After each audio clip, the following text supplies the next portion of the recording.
I think a lot of us give up too soon. What do you mean? I think a lot of us, like, especially I talk to a lot of entrepreneurs, right? And so when you are first going out, not even first, even when you're, you know, entering or evolving in your career and your journeys, shit happens. Like, there's just so many things that happen. And if you're not mentally prepared, you could check out before you really hit your stride. Mm-hmm. And many of us, I think, check out because we're dealing with a lot of childhood trauma we refuse to address, right? We have limiting beliefs. Many of us, I know as women, sometimes we deal with a lot of imposter syndrome. There are just so many things that mentally can cause so much clutter that you can't even see what's up ahead. You don't see that, you know, if I stick with this, there's a possibility this could work out, right? There's a possibility I could become a best-selling author, or I could do whatever these things are that we want. I think sometimes we just give up too fast. And if you're not mentally prepared, think about how that impacts your finances. If the very thing that you're going after to help you build wealth is difficult, which life is difficult. It's not a matter of if, it's when stuff is going to happen, because it all happens, right? But you give up too soon. I think about how many times I wanted to give up. Like, I didn't have in different seasons the mental fortitude. And I now see that as such a big part of the journey. That makes a lot of sense. What are the other pillars? Yeah. Okay. So there's people. That's about creating relationships that matter.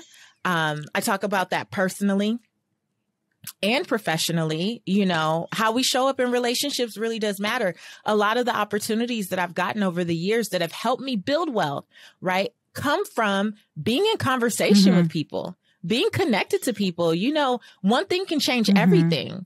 And so some relationships that I've been in, someone has mentioned one small idea and it planted a seed. And then you look back and you're like, oh my gosh, I'm doing this thing 5 years later because someone mentioned it. But you have to be in relationship to create those types of connections, and greatness can't be created in isolation.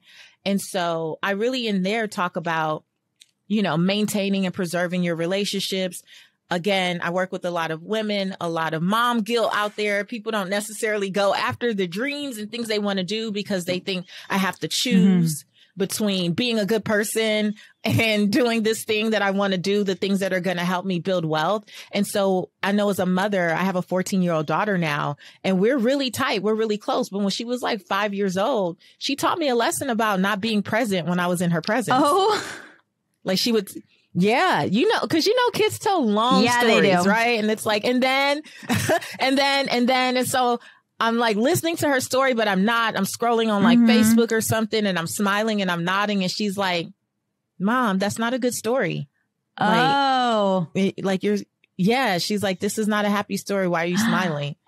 And I started to see this pattern of her feeling like I was there, but not there. But I was like everywhere signing books and on stage and doing all this stuff. But what good is that if the people who you say you love don't feel it when you're there? Right.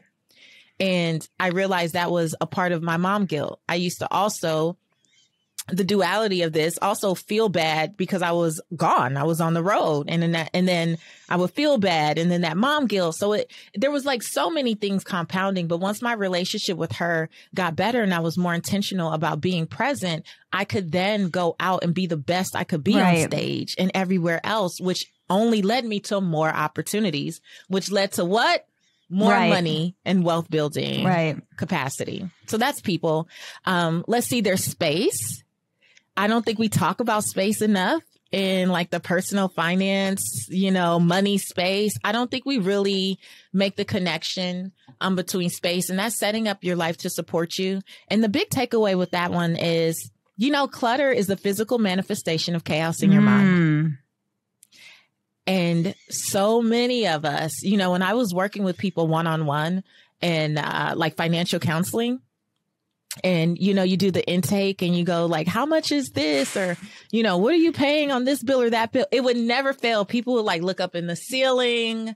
They would look up in the sky. They're looking all around. I'm like, where are your financial documents? Like, where's the paperwork?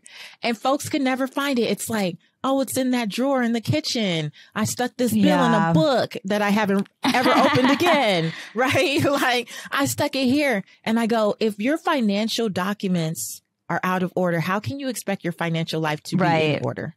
Yeah. Like, it's just, it just makes sense, that. right? I've never thought of the documents being all over the place.